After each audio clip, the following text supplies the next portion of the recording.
Hello and welcome guys, स्वागत है हमारे यूट्यूब चैनल स्टडी स्क्वायर पे। ये हमारी सीरीज की 38th वीडियो होने वाली है, जहां पर हम ब्लॉक 3 को कंटिन्यू करने वाले हैं, जो कि है द सेंट्रल प्रोसेसिंग यूनिट। यहां पर हम यूनिट 2 को डिस्कस करेंगे। प्रीवियसली हमने यूनिट 1 को पढ़ा था और इस यूनिट में हम कवर करने वाले हैं these topics which are basic CPU structure, register organisation, general register in a processor. तो टाइम वेस्ट ना करते हुए चलिए शुरू करते हैं। तो फर्स्ट हम पढ़ेंगे सीपीयू के स्ट्रक्चर के बारे में। जैसे कि आप जानते ही हैं, हमने प्रीवियसली भी डिस्कस किया था सीपीयू कैसे वर्क करता है, इसके लिए कौन कौन से कंपोनेंट रिक्वायर्ड होते हैं।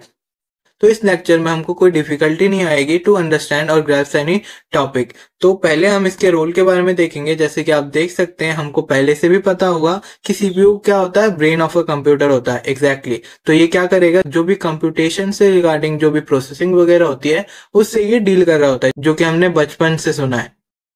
जैसे कि आप इस इमेज में भी देख सकते हैं, ये होती है सीपीयू की पोजीशन, जो कि मदरबोर्ड के साथ अटैच होता है। अब ये जो सीपीयू वर्क करता है, ये कौन से कॉन्सेप्ट पे वर्क करता है, मतलब ये बेसिकली स्टोर प्रोग्राम कॉन्सेप्ट के ऊपर वर्क करता है, जिसके अंदर क्या होता है, a store program architecture store both instruction and data in same memory. मतलब इस आर्किटेक्चर के अकॉर्डिंग जो हमारी इंस्ट्रक्शन और डेटा होती है वो सेम मेमोरी में स्टोर रहती है, जो कि हमने प्रीवियसली भी पढ़ा था जब हमने वॉन न्यूमन आर्किटेक्चर को पढ़ा था। जिन्होंने भी हमारी प्रीवियस वीडियोस नहीं देखी, वो हमारी प्रीवियस वीडियो जाके देख सकते हैं। मैं लिंक इस वीडियो के डिस्क्रिप्शन में मेंशन कर दूंगा। एंड नेक्स्ट पॉइंट ये कहता है, instructions are read and executed sequentially unless modified by control instruction. मतलब कि हमारा जो इंस्ट्रक्शन होता है वो सीक्वेंस वाइज फैच हो रहा होता है, एग्जीक्यूट हो रहा होता है, वर्क कर रहा होता है, जब तक कि हम उसके अंदर कोई मैनिपुलेशन ना करें। मतलब उसको ए सिक्वेंशियल ना करें, जो कि हमने प्रीवियस वीडियो में देखा था कि जंप का क्या काम होता है, ब्रांचेस का क्या काम होता है। एंड देन नेक्स्ट पॉइंट ये कहता है, enables flexible and programmable execution. मतलब हमारा जो ये वर्किंग होता है वो उसको फ्लेक्सिबल कर देता है ये कॉन्सेप्ट, और प्रोग्रामेबल टू एग्जीक्यूशन कर देता है। फिर नेक्स्ट आ जाता है इसके मेन कंपोनेंट्स। बेसिकली हमारा जो सीपीयू है वो 3 कोर कंपोनेंट से बनता है। फर्स्ट रजिस्टर, सेकंड एएलयू या फिर arithmetical and logical unit, and third CU या फिर कंट्रोल यूनिट। रजिस्टर्स का काम होता है टेम्पररी डेटा को स्टोर करना, जिससे कि हमारी कंप्यूटेशनल वर्क की स्पीड बढ़ जाए, इंक्रीज हो जाए। एएलयू का काम होता है जितने भी लॉजिकल मैथमेटिकल ऑपरेशंस होते हैं उनसे डील करना, और कंट्रोल यूनिट का काम होता है एएलयू को सिग्नल्स प्रोवाइड करना इन कंट्रोल मैनर, जिससे कि एएलयू अपना काम कर पाए। जैसे कि आप स्क्रीन में भी देख सकते हैं, directs the flow of data and operation with in the CPU. मतलब इन शॉर्ट, जो भी डेटा हम अपने कंप्यूटर से लेते हैं with the help of input और आउटपुट डिवाइसेस, वो पहले कंट्रोल यूनिट में आते हैं, फिर उसके अंदर इसकी वर्किंग होने के बाद कंट्रोल सिग्नल में कन्वर्ट होते हैं, फिर एएलयू उससे डील करता है। अब एक इंस्ट्रक्शन को एग्जीक्यूट करने के 3 स्टेप्स होते हैं। ये हमने प्रीवियसली भी पढ़ा है, मैं दोबारा रिपीट कर देता हूँ। फर्स्ट होता है इंस्ट्रक्शन को फैच करना, मतलब डेटा को लेना। देन इंस्ट्रक्शन को डिकोड करना, मतलब डेटा को समझना। थर्ड इंस्ट्रक्शन एग्जीक्यूशन, मतलब उस पे उससे रिलेटेड वर्क करना। जैसे अगर ऐड करना है तो ऐड करना, डिवाइड करना है तो डिवाइड करना, जो भी हमारा डेटा बोलेगा उससे रिगार्डिंग जो वर्किंग होगी वो करना। एंड उसके बाद नेक्स्ट स्टेप होता है अपडेट, मतलब जो हमने वर्किंग कर ली उसको अपडेट करते हैं, फिर उस साइकिल को हम रिपीट करते हैं जैसे जैसे हमारी इंस्ट्रक्शन आती रहती है। ये तीनों के तीनों working of steps continue execute होते रहते हैं। इसको और अच्छे से समझ लेते हैं। फर्स्ट इंस्ट्रक्शन फैचिंग, जिसके अंदर आप देख सकते हैं, the CPU gets the instruction from memory, uses the program counter to know where the next instruction is. मतलब सीपीयू पहले अपने डेटा मेमोरी से लेता है, data in the sense instruction, फिर पीसी को बताता है। पीसी एक तरीके का रजिस्टर है जो हमारे सीपीयू के अंदर पाया जाता है कि कहाँ से हमको इंस्ट्रक्शन लेना है, उससे रिगार्डिंग डेटा पीसी के अंदर स्टोर होती है। एंड देन हमारा आता है इंस्ट्रक्शन डिकोड। जैसे ही हमारा डेटा आ जाता है, डिकोडिंग स्टार्ट हो जाती है to understanding what is need to be done, और वो किसके द्वारा होता है, कंट्रोल यूनिट के द्वारा। जैसे कि आप स्क्रीन में देख सकते हैं, the instruction is decoded by control unit to understand what needs to be done. हाँ जी, आप इमेज को देख के भी अंडरस्टैंड कर सकते हैं। मान लीजिए ये हमारा कोड है जो कि 01 में है। फिर अंडरस्टैंडिंग के बाद सीपीयू क्या कर देता है, ये हमारा सीपीयू है, वो क्या कर देता है, उसको ऐसे फॉर्मेट में कन्वर्ट कर देता है जो कि सीपीयू समझ सके। होता इसका रिवर्स है, क्योंकि हम ऐसे फॉर्मेट में लिखते हैं देन 01 में कन्वर्ट होता है और वो सीपीयू को समझ में आता है। आप लेकिन ऐसे भी समझ सकते हैं कि पहले डेटा लिया जाता है जिसको हम फैचिंग करते हैं, देन उसकी अंडरस्टैंडिंग कौन करता है, सीयू करता है। एंड देन नेक्स्ट स्टेप है हमारा इंस्ट्रक्शन एग्जीक्यूशन। ये क्या करता है, जो भी हमको वर्किंग करनी होती है उससे डील करता है। जैसे हमको ऐड करना है तो ये ऐड करेगा, अगर हमको डिवाइड करना है डिवाइड करेगा, कोई भी मैथमेटिकल लॉजिकल ऑपरेशंस करने हैं वो करेगा। और इसके लिए वो अपने डेटा कहाँ से लेता है, रजिस्टर से, और डेटा स्टोर भी कहाँ पे करता है, रजिस्टर में। जैसे कि आप ये डायग्राम भी देख सकते हैं, ये हमारे बुक का डायग्राम है बीसीए सिलेबस का, जहां पर आप देखेंगे ये हमारा काइंड ऑफ सीपीयू का इंस्ट्रक्शन है, जहां पर बहुत सारे रजिस्टर और डेटा बस बनाए गए हैं जो कि as per their need work करते हैं। एंड देन अब हम अपना टॉपिक रजिस्टर में फोकस करेंगे। Second point, the role of register. अब ये जो रजिस्टर होते हैं जो कि सीपीयू में पाए जाते हैं, जहां पर अभी हमने देखा इंस्ट्रक्शन को एग्जीक्यूट किया जाता है, ये क्या होता है, ये भी हमने पहले कवर कर लिया है, लेकिन आज दोबारा कवर करने वाले हैं। A register are high speed internal storage location within the CPU। मतलब जो रजिस्टर होते हैं वो एक मेमोरी एलिमेंट्स होते हैं जो कि डेटास को स्टोर करते हैं, और इनकी स्पीड जो होती है वो बहुत ही हाई होती है, जो कि सीपीयू के स्पीड के नियर बाय होती है, जिससे हमारी जो कैलकुलेशन कंप्यूटिंग वर्क होती है वो मैनेज हो पाता है। क्योंकि मेन मेमोरी की बात करें वो सीपीयू से बहुत स्लो वर्क करता है, जिसके लिए हमारी सीपीयू को वेट करना पड़ता था। इसीलिए हम रजिस्टर्स जैसे मेमोरी एलिमेंट यूज करते हैं जिससे हमारी कंप्यूटेशनल वर्क की स्पीड बढ़ जाए। Second point, critical for fast data handling and instruction execution. जैसे कि मैंने बोला, जो हमारी fast execution and data handling की कैपेसिटी है उससे ये बहुत हद तक मैनेज करने में हेल्प करता है। And third point, CPU cycle time is typically 2 to 10 times faster than memory access time. जैसे कि मैंने बोला, सीपीयू की जो टाइम साइकिल होती है वो बहुत फास्टर होती है, जैसे कि आप देख सकते हैं 2 से लेकर 10 गुना ज्यादा होती है। And fourth point, using registers minimises access delays and improve performance. जैसे कि मैंने अभी बोला, हम रजिस्टर का इस्तेमाल करके हमारी जो डिलेज होती है उसको नेग्लेक्ट कर सकते हैं और हमारे परफॉर्मेंस को बूस्ट कर सकते हैं। एंड देन आता है हमारा रजिस्टर इन इंस्ट्रक्शन एग्जीक्यूशन। ये बेसिकली 3 कैटेगरीज में डिवाइडेड है। फर्स्ट है हमारा fetch phase, second execute phase, third है स्टेटस रजिस्टर। फर्स्ट फेज में पीसी जैसे रजिस्टर्स होते हैं जिनका काम होता है मेमोरी एड्रेस को होल्ड करना अपने इंस्ट्रक्शन का, जिससे हमारी इंस्ट्रक्शन की डेटा जो हो वो फैच हो सके।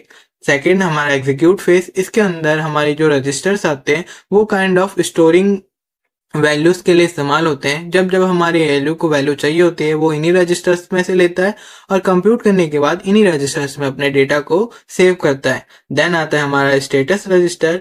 इस रजिस्टर्स में हमारे स्टेटस शो हो रही होती है कि हमारी जो इंस्ट्रक्शन ऑपरेशंस है वो अच्छे से हो पाई है, वहां पे ओवरफ्लो तो नहीं हुआ, जीरो रिजल्ट्स तो नहीं शो हो रहा। इनसे रिगार्डिंग ओवरफ्लो का मतलब होता है डेटा अपने कैपेसिटी से एक्सीड कर रहा है, एंड जीरो रिजल्ट का मतलब होता है कि कंप्यूटेशनल वर्क के बाद, जैसे मैथमेटिकल ऑपरेशन 5 - 5 के बाद क्या बचता है, 0, तो तब ये ट्रू शो करता है। अगर 1 बचता है तो तब ये नेगेटिव शो करता है, मतलब 0 शो करता है।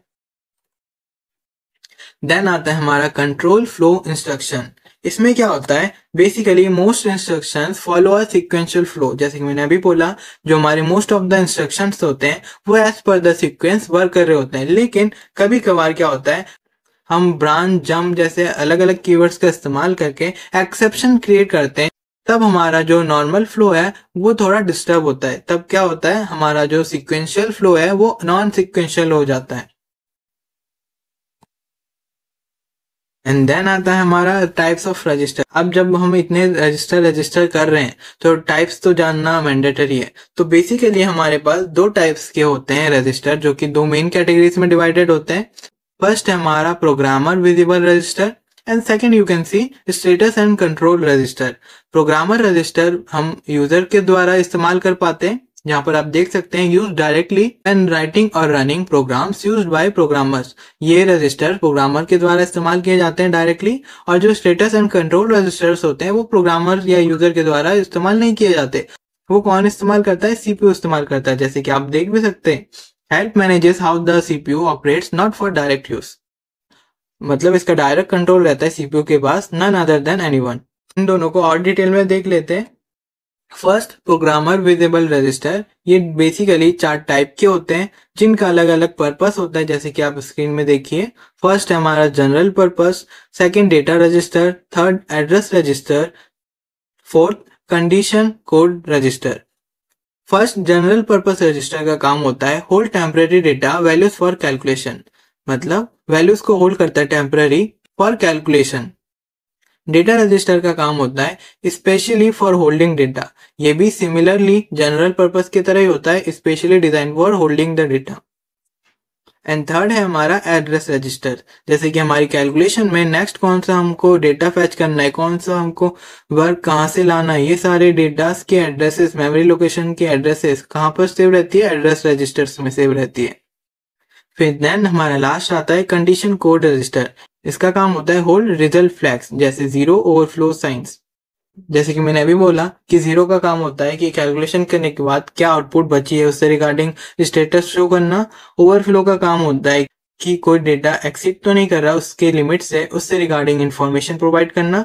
और साइन कि हम नेगेटिव डेटा यूज कर रहे हैं, पॉजिटिव डेटा यूज कर रहे हैं, उससे रिगार्डिंग इंफॉर्मेशन प्रोवाइड करना। जैसे कि आप एग्जांपल में देखिए, नीचे गिवन है कि हमको ऐड करना है R1 के अंदर R2। मतलब हमको 2 रजिस्टर चाहिए होंगे, 1 और 2। तो ये जो रजिस्टर है ये जनरल पर्पस रजिस्टर है, जो कि प्रोग्रामर विजिबल रजिस्टर का एक टाइप है। देन आता है हमारा second point, common address register. अब इसके 3 पॉइंट होते हैं, segment pointer, index register, stack pointer. Segment point का काम क्या होता है? Point to are memory segment used in older systems. मतलब हमारी जो मेमोरी यूज हो रही है प्रीवियस या फिर ओल्डर सिस्टम में, उनको पॉइंट आउट करना। सेकेंड पॉइंट, इंडेक्स रजिस्टर का काम क्या होता है? Supports advanced addressing mode like array. Arrays में इस्तेमाल होता है, इसने साफ साफ लिखा है कि एडवांस जो एड्रेसिंग मोड होती है, जो डायनामिक होती है, उनमें ये सपोर्टिंग एलिमेंट के अकॉर्डिंग काम करता है। फिर लास्ट पॉइंट, स्टैक पॉइंटर। इसमें क्या होता है? Tracks the top of the stack. जैसे कि हमने देखा था डेटा जो होती है स्टैक में अलॉटेड होती है, तो उसका रिकॉर्ड रखता है स्टैक पॉइंटर कि कौन सा डेटा टॉप में है, कौन सा डेटा बॉटम में है, उससे रिगार्डिंग। फिर आता है हमारा स्टेटस एंड कंट्रोल रजिस्टर। जैसे कि आप देख सकते हैं इनका काम क्या होता है?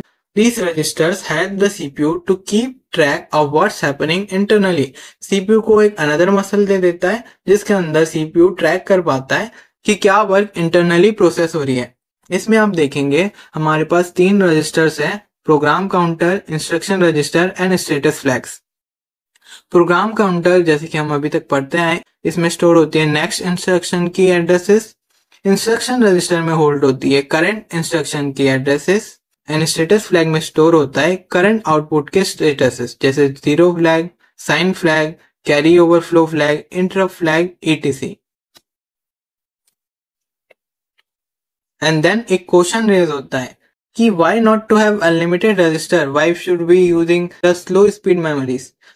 तो बेसिकली ज्यादा होना भी नुकसान देता है और कम होना भी नुकसान देता है, लिमिट्स में यूज करना चाहिए। जैसे कि आप स्क्रीन में भी देख सकते हैं, हम एक बैलेंस बना के चलते हैं। हम 16 to 32 रजिस्टर आइडियली इस्तेमाल करते हैं अपने सीपीयू के अंदर, जो कि ना ज्यादा है ना कम। अगर हम कम इस्तेमाल करते हैं तो सीपीयू की स्पीड बहुत स्लो हो जाती है मेमोरी एक्सेसिंग के लिए, और अगर हम बहुत ज्यादा लेते हैं तो वो बहुत कॉम्प्लेक्स हो जाता है। एंड सेकेंड पॉइंट, बहुत महंगा भी होता है। जैसे कि हमने पहले भी पढ़ा था मेमोरी हायरार्की में कि मोस्ट एक्सपेंसिव हमारा जो मेमोरी एलिमेंट है वो है हमारा रजिस्टर, जो कि टॉप में आया था।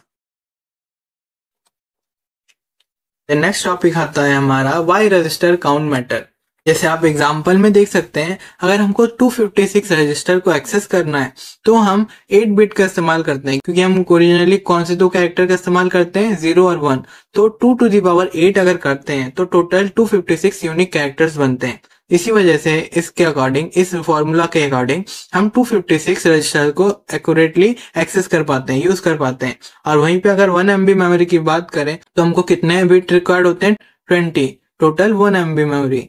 जिससे क्या होता है, अगर हम फ्यूअर बिट इस्तेमाल कर रहे हैं तो हमारी इंस्ट्रक्शन जो होती है वो शॉर्टर होती है और इसकी स्पीड जो होती है वो बूस्ट हो जाती है, जिससे हमारी speed of both handling the data and instruction processing boost up हो जाती है। अब डिफरेंट साइजेस के हम रजिस्टर इस्तेमाल करते हैं, जैसे कि आप देख सकते हैं हमारे एड्रेस रजिस्टर के लिए हम मैक्सिमम 20 बिट का मतलब 1 MB मेमोरी का रजिस्टर इस्तेमाल करते हैं, और डेटा रजिस्टर के लिए हम 32 bit to store any integer type of data register इस्तेमाल करते हैं। ये डिपेंड करते हैं इनके वर्किंग पे। If needed to register we can just combine them and make our data larger to hold any large capacity of instruction और values. अब ये है टोटल 8 टाइप्स ऑफ रजिस्टर्स जो कि हमारे सीपीयू में पाए जाते हैं, जो कि हमने पहले भी डिस्कस कर रखा है।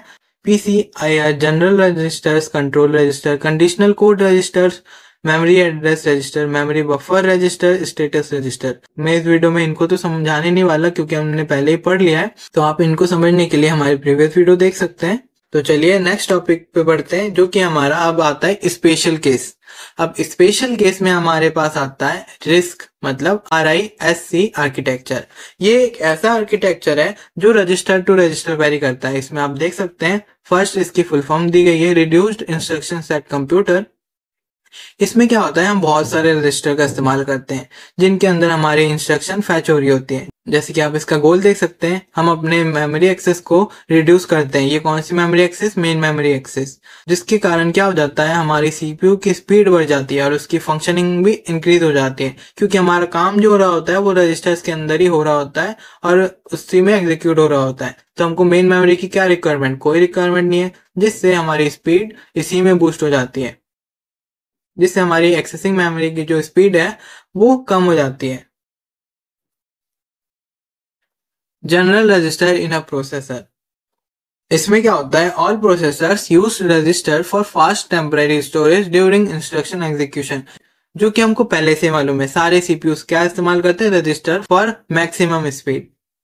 And second, this section focuses on register in the MIPS architecture. A commonly taught example, MIPS is a RISC system, uses a load store model, operate mostly within the register for calculation and data manipulation। जैसे कि मैंने बोला, RISC एक ऐसा architecture है जिसके अंदर हमारी जो कंप्यूटेशनल मेमोरी एक्सेस होती है वो रजिस्टर्स के अंदर ही होती है। मेन मेमोरी की हम लेस से लेस इंटरेक्शन करते हैं। तो MIPS भी एक ऐसा ही आर्किटेक्चर या फिर सिस्टम में वर्क होता है जिसके अंदर हम मेन मेमोरी लेस इंटरेक्शन करते हैं, जिसके कारण हमारी कैलकुलेशन और डेटा हैंडलिंग की स्पीड बढ़ जाती है। अब MIPS क्या होता है? MIPS बेसिकली एक रजिस्टर होता है जिसके अंदर 32 जनरल पर्पस रजिस्टर्स अवेलेबल होते हैं, जो कि 32 बिट्स वाइड होते हैं each. Instruction work register to register, not directly with memory except for load and store.